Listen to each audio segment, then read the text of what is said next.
Welcome to the Postcard Inspirations Podcast. Okay, who doesn't love Jim Henson, along with his well-known Muppet characters? Here is Jim's story and how he became such an important part of the history of the Disney Company.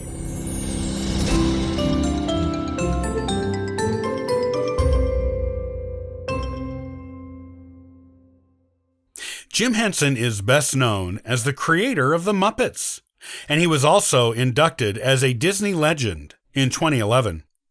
He was born James Maury Henson on September 24, 1936, in Greenville, Mississippi. He was the younger child of the two children of Paul Ransom Henson, an agronomist for the U.S. Department of Agriculture, and Betty Marcella Brown. As a child, his parents raised Jim as a Christian Scientist. He moved with his family to University Park, Maryland, in the late 1940s, around which time his family purchased their first television. He later remembered this event as being the biggest of his teen years. With a TV in the house, he was able to be heavily influenced by such performers as ventriloquist Edgar Bergen, as well as the TV puppets of Burr Tillstrom and Bill and Cora Baird. Jim was interested in puppets early on and began developing his own in high school. By his freshman year at the University of Maryland at College Park, he had created a short-form TV comedy program with puppets called Sam and Friends. After he graduated from the University of Maryland with a degree in home economics, he produced coffee ads and made experimental movies. He co-founded Muppets Incorporated in 1958, which eventually became the Jim Henson Company. Jim joined the cast of Sesame Street, a children's TV show. His job was to help develop new characters for the show. Since the characters were mostly puppets, this was a perfect role for him. During this same period, he appeared on Saturday Night Live and also made The Muppet Show for TV. It premiered in 1976. After this, he began to gain genuine fame for his characters, particularly the ones he voiced himself, like Kermit the Frog, Rolf the Dog, and Ernie.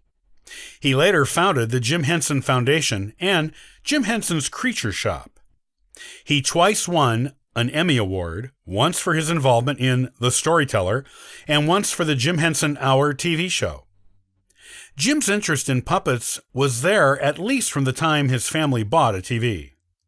As he grew older, he thought he might become a commercial artist. In fact, his original major in college was studio arts.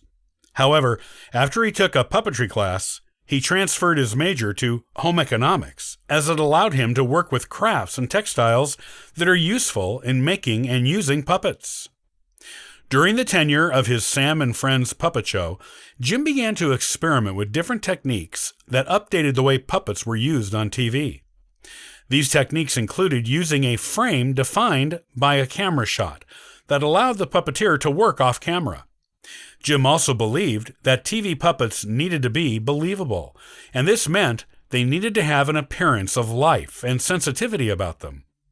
To achieve this look, he worked with soft, flexible fabric-covered foam with his puppets. These materials allowed them to express a wider array of emotions than old-fashioned puppets, which were usually made out of wood. Whereas old-fashioned puppets were moved with strings or hands, Jim used rods to move his puppets' arms, which allowed them even more room for emotional expression. Because he wanted his puppets to be as realistic as possible, Jim also wanted their mouths to match their words, something old-fashioned puppets could not do. He used precise mouth movements on his puppets, so their mouths matched what they were saying.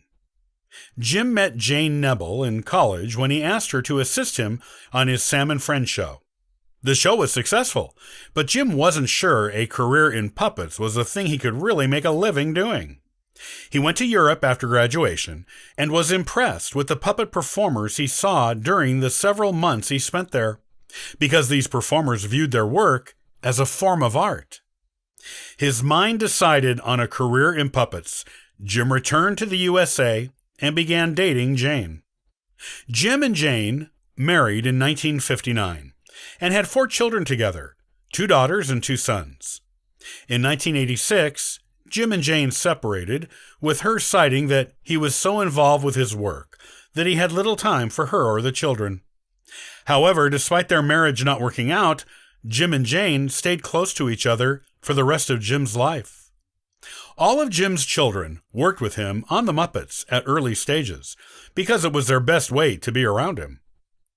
Jim died in 1990 at the age of 53 of toxic shock syndrome, probably caused by pneumonia. It was a profound loss for his company. However, the Jim Henson Company, Jim Henson's Creature Shop, and the Jim Henson Foundation continued after he was gone.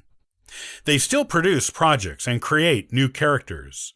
Other Muppet cast members took over voicing the Muppets that Jim had done, and the transition to a new Muppet era was seamless. Sesame Workshop bought the Sesame Street TV characters in 2000.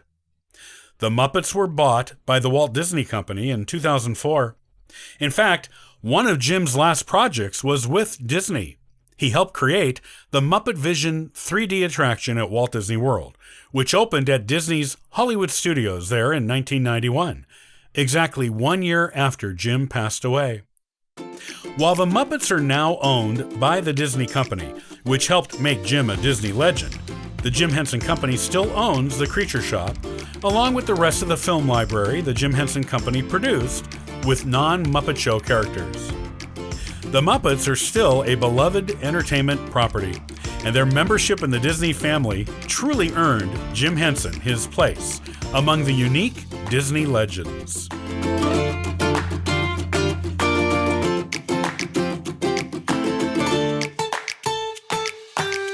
I love collecting postcards as a way to inspire my adventures and to share memories with family and friends. Follow along at postcardinspirations.com. Now, go out there and have a wonderfully inspirational day.